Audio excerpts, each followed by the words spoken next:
Welcome back to another technical deep dive here in the debug zone. Today we're tackling a big question and breaking it down with insights from other users. Hopefully this clears up some misconceptions and helps you get the answer you need. So buckle up, stay a little curious, and let's jump right in.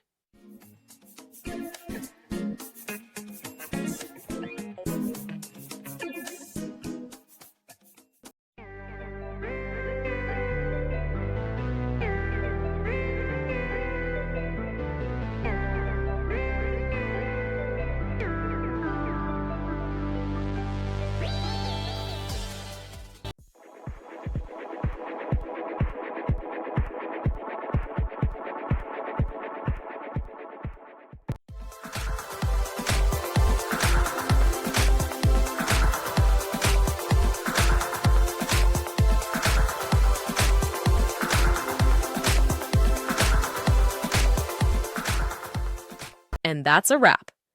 I hope you found the answer you were looking for. If you did, take a second to hit that subscribe button. It really helps out. And let me know in the comments which solution worked best for you. See you next time in the debug zone.